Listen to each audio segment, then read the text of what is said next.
Hey guys, how are you doing? So today we are going to be using the lines that we've practiced to create our own insects. So what you guys should have already done is you should have already seen this slide on your Nearpod that displays different parts of insect bodies.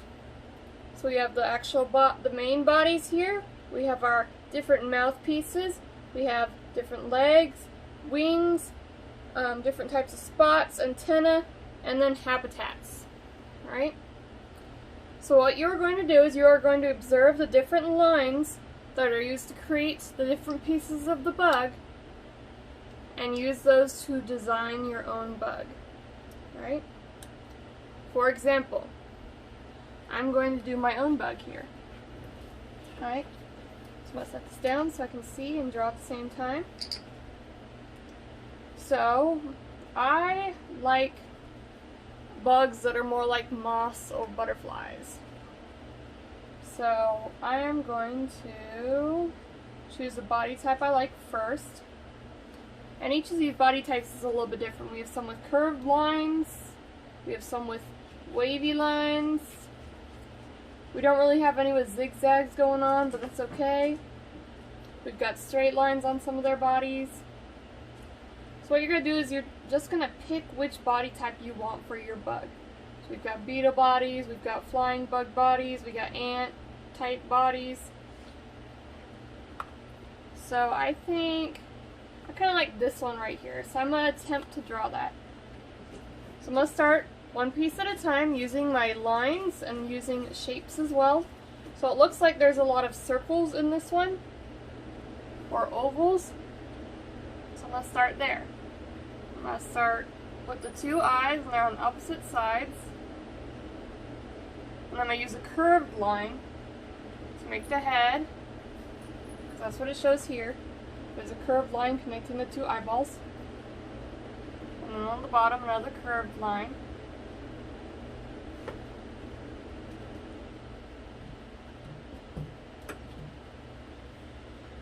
Next, there's two curved lines on the side to make the thorax. So let's make the thorax using two curved lines, one in one direction and the other going the other way. Like I'm making little marks on your keyboards that close things in. And then there's another big curved line that goes all the way around and touches both sides. Mine's going to be a little smaller. This is the abdomen. Okay. We can actually leave out the lines for now if we want to put a different pattern. But I kind of like that V that's there. And I'm going to put a couple of the lines because I like the lines as well. So I'm going to do this is actually a zigzag line because it goes very sharp. I like the letter V into a little shape. I'm going to add a couple of the lines. So I want a couple of those on there. Alright. Next, I can choose from these different pieces to make the other designs parts of my bug. So like I said, I really like butterflies and moths. So I'm going to do some butterfly wings. They don't necessarily have to look like this. If you want to go onto Google to find other wings, you can if you like wings on your bug. I'm going to start out big, top wing first. Usually if you're looking at the back of the bug, and you want to try and make the two sides the same. So I'm going to make one side, I'm going to try and copy it on the other side. And it's okay if they're not exactly the same, because if you look at butterflies, while they are almost exactly the same, in real life they can't be completely perfect most of the time. So it's okay if they're a little bit off. Alright, and then I'll make the bottom part. It overlaps the top part a little bit for support.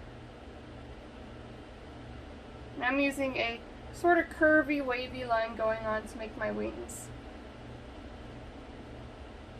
It's not perfectly curvy like our examples that we've done, but it's still a curvy line. Alright, there's my wings. They kind of look like big hands. Next I want to decide if I want a mouth, antenna, if I want spots, how many legs I want, if I want legs. I kind of like these zigzag legs that look like lightning strikes, so I'm going to put those. Make sure I got 6 of them. And they're going to be arranged around part of the abdomen and the thorax. So there's 1. Go back. So that zigzag line turns into a shape. Like this. And another one. Oops. It's okay if you mess up, because you can always go back and erase as long as you're using a pencil. And if you're not using a pencil, you can always turn the mistakes into a pattern. Woohoo, there's 3. Now the other side. Remember, coming back into a shape. It's okay if they overlap lines.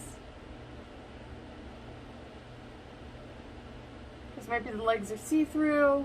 Or maybe I can go back and erase the extra lines that I don't need that are crossing over.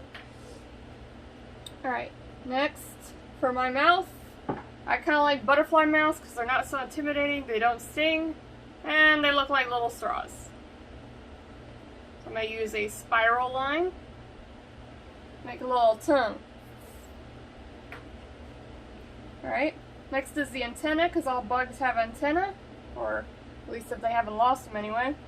Just gotta keep mine simple. I like the nice simple line. They come off from the head. These are the feelers.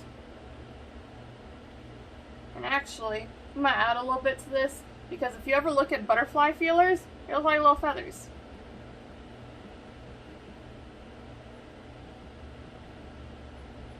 Mine don't look so good, but that's okay. My bug is getting kind of scary. So in the extra space, you'll decide where your bug is living. So like I can add grass or flowers around the edges of my butterfly buggish thing. I can add little people. Maybe the butterfly is really big and you can see the little people in the background. Or maybe you're just really close to the butterfly and the people are far away. Maybe I can have mountains in the background or sunlight. Just depends on what you want in your background. Alright. Tomorrow we'll talk about adding patterns to our butterfly in our background. So, if you're ready, go ahead and look at your examples, your pieces that you can choose from.